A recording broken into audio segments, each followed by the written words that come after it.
এক গবেষণায় দেখা গিয়েছে ধান গাছের 70 থেকে 80 ভাগ ধান গাছ নষ্ট হয়ে যায় যদি না সঠিক সময় মাজরা পোকা দমন না করা যায়। আসলে মাজরা পোকা নিশাচর প্রাণী। এরা দিনে লুকিয়ে থাকে, রাত্রে বের হয় ফসলের ক্ষতি করার জন্য। একটি ধান গাছে 20 থেকে 21টি কুশি দিয়ে থাকে।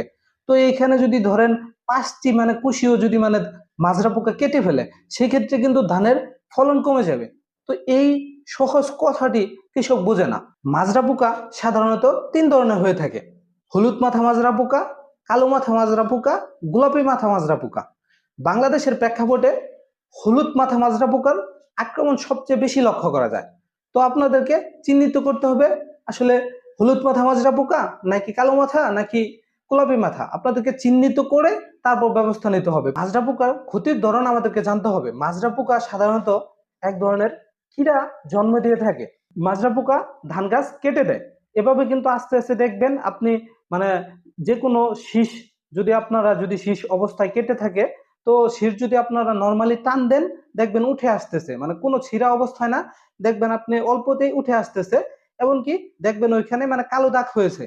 তো এই অবস্থা যদি থাকে তাহলে বুঝে নিতে হবে মাজরা পোকার আক্রমণ ধান গাছে ব্যাপক পরিমাণ হয়েছে। মাজরা পোকার ক্ষতির ধরন যদি 10 থেকে 15% বেশি হয়, তখন কিন্তু আপনাদের বিকল্প কোনো চিন্তা করার চান্স নেই।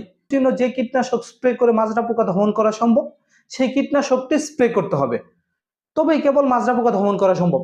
তো আপনাদেরকে আমি একান্ত ভাবে পরামর্শ দিচ্ছি, আপনারা মাজরা পোকা আক্রমণ শুরু হওয়ার আগেই আপনারা মাজরা পোকার কীটনাশক দিবেন।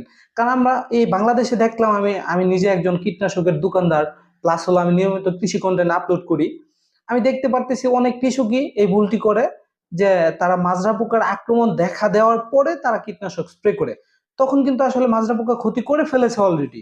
তো আপনারা আসলে এই বিষয়টি খেয়াল রাখবেন যেন মাজরা পোকার আক্রমণ শুরু হওয়ার আগেই আমরা কীটনাশক স্প্রে করি।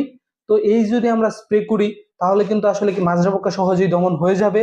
আর এই দমন হওয়ার পরিপ্রেক্ষিতে কিন্তু আমরা আসলে বেশি পরিমাণে ফলন আমাদের আসবে ধান আবাদ করে। তো মাজরা পোকা নিয়ে যে আমি আলোচনাটা করতেছিলাম, আসলে অনেক কীটনাশকে কিন্তু মাজরা পোকা সহজেই দমন করা যায়। অনেক কীটনাশকে মাজরা পোকার জন্য আসলে ভালো কাজ করে। তো আপনার আগে কোন কীটনাশকটি ভালো কাজ করে সেটি খুঁজে বের করতে হবে। সেটার জন্য আপনারা চাইলে পরামর্শ নেবেন বা আমার সাথে যোগাযোগ করবেন, কমেন্টস করবেন। তো আমি আপনাদেরকে আসলে এই ভিডিওর মাধ্যমে কীটনাশকের নাম বলে দেওয়াটা আমার কাছে ভালো দেখায় না। তো আমি আসলে কীটনাশকের নাম মুখে নিতে চাচ্ছি না। তবে আপনারা যদি আমাকে ইনবক্স করেন বা কমেন্টস করেন, আমি আপনাদেরকে বলে দেওয়ার চেষ্টা করব কোন কীটনাশকটি মাজরা পোকা দমনের জন্য সেরা বা খুব সহজেই মাজরা পোকা দমন করা সম্ভব, এই কীটনাশকটি আমি বলে দিব।